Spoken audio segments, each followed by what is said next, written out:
tickets, got our wristbands. We're gonna go inside, say hi to some people, watch some of the bikini prejudging. We gotta hustle, so let's go and hopefully have some fun today.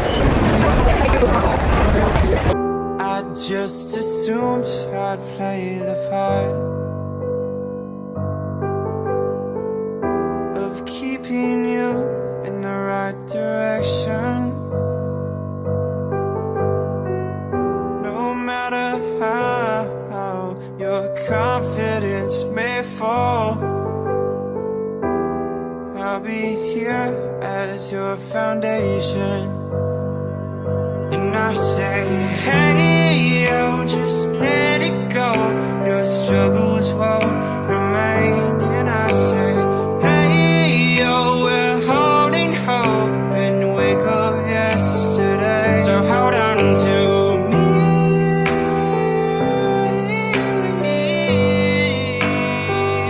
Hold on to me. Hold on to me.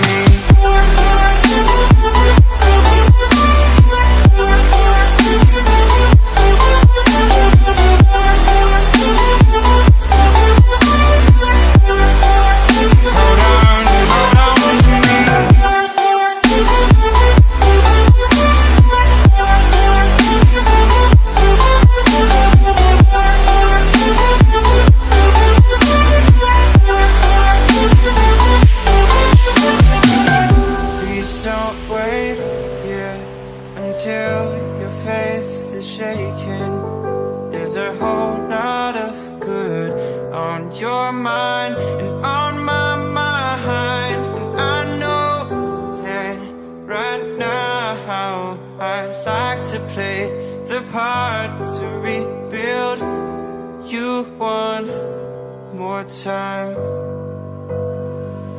And I say, hey, yo, just let it go. Your struggles won't remain. And I say, hey, yo, we're holding hope and wake up yesterday. So hold on to me.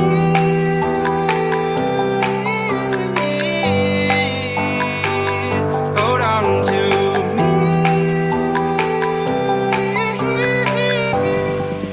Hold on to me.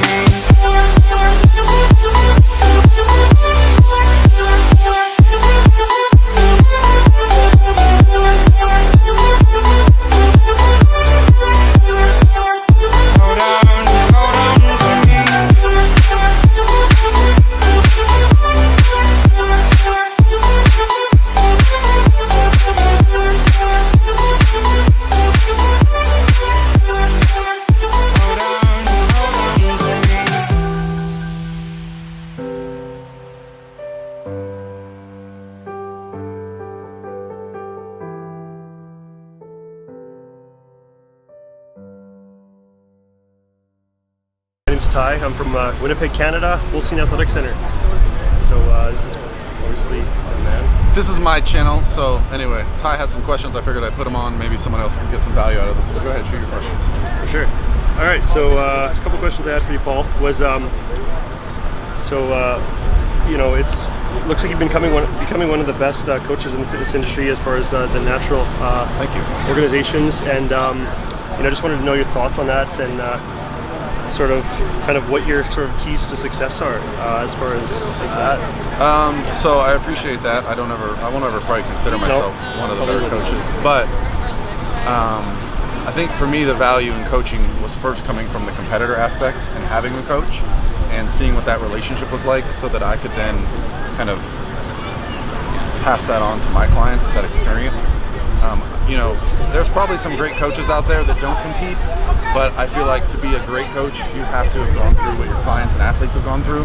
And then the next thing would be to be at the shows, be a part of the events as much as possible. Obviously, if you coach people on the internet, you can't be at every show, but I've never been to more shows than I've been to this year, and the value of seeing what they go through the day of the show, how hard they work, makes me want to put in more work to make sure when they show up on show day that they're at their best, because you know they go through months and months of preparation just for 10 minutes on stage. So I think those two things, as long as you're constantly trying to learn and improve and paying attention to what your clients want, you're going to be a good coach. You just have to put yourself out there and be willing to do it. So, thank you for the compliment. Yeah, sure. Okay, second question here. Got a couple. So, kind of probably answered a little bit of this, but what sets you apart from other coaches in the industry?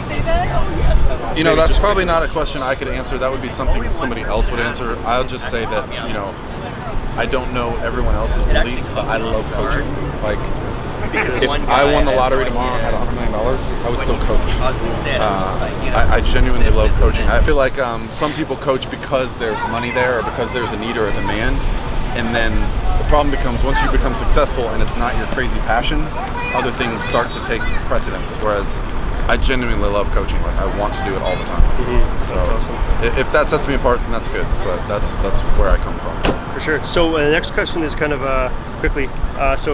You don't seem to have any, I guess, haters, I suppose, in the industry. Everyone sort of likes you. They know you, and you're really respected, which is sweet. But kind of, you seem to act so average, I suppose. But I know that you aren't setting out to be remembered as average. So kind of, that's a two-part question. But that's sort of.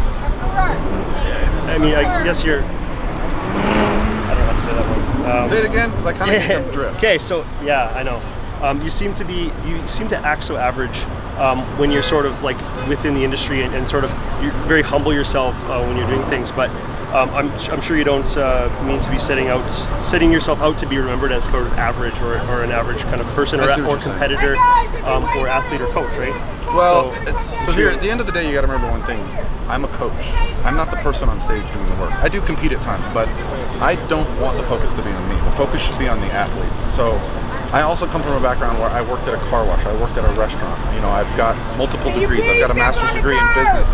So what I do, I consider an honor. Like, just being able to coach is such a great thing for me. Being able to do what I love, that I don't need to be known or popular.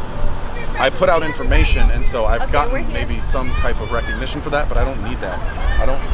I'm not trying to grow my how well known I am. I'm just trying to keep becoming a better coach. So it naturally has kind of happened, but I'm not setting out to be known. I'm setting out to be a great coach, and so maybe there's some natural progression there, but that's kind of, I feel like if you just put your heart and soul into it and let things play out, then they will. Yeah. The people that are the most well known are just doing what they love. For sure. Yeah, that's awesome, man. For sure. I think my guy canceled. Okay, so yeah, I guess that's pretty much all we have. But what the next two questions are. But yeah, if you weren't coaching athletes, could you see yourself doing something else other than coaching athletes? I guess like. I know you used to be in IT in the IT department. No, I mean, right? From now on, I'm going to be a coach. The only thing I could see myself doing is coaching coaches, like putting out content, putting out information. Because I get a lot of people that ask me how to become coaches. Yeah. So I think that's something I could potentially be doing in the future, like educating those, because there is a big shortage. It might not seem like that. Everyone's coaching, but there's a shortage of quality coaches.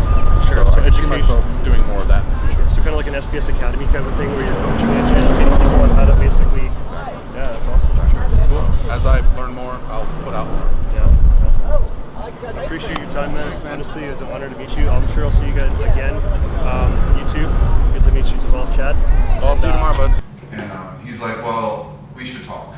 And I was like, okay. All right, guys, so we're back at the Airbnb here in Vegas. First day of the expo is done, and I had a great day. It felt like there was a lot of time to talk to people. Got to hang out with a lot of clients and friends that I've met through the years. So really successful, just all about what we're here for, catching up with our friends. And then I think now we're going to eat a little bit, relax, get us some burritos, and now we're going to go probably try and find a gym to train at in the next hour or so. So we'll try to get some footage from that. But I think the overwhelming thought that I have about today was just that it was awesome to be able to talk to people and not feel.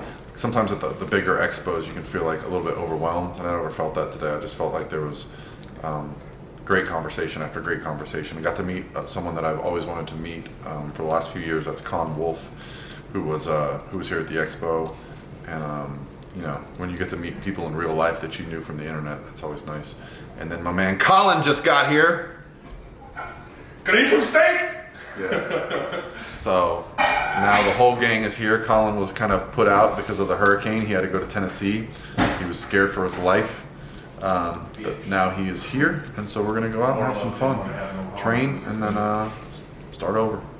My time as I redefine what it means, commended for my dedication. You never related, relaying my pain in the passages, reading on pages. The scripture for sinners, the sinners can save them. I give you the truth, and it's never debated, degraded by hatred and giving your ignorant comment, deceitful accomplice. The reason my love is abolished.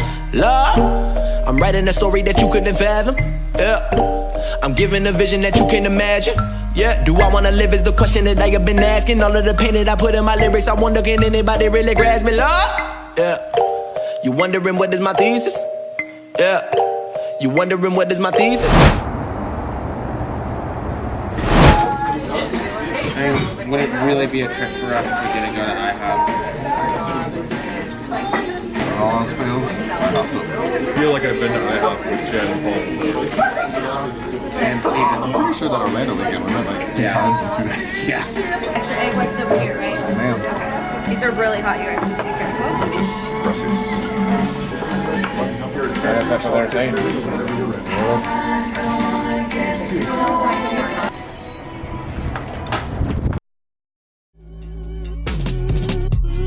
4 a.m. driving in Rodeo. We out here doing donuts like tornadoes. Cruising, catch the sun in San Diego.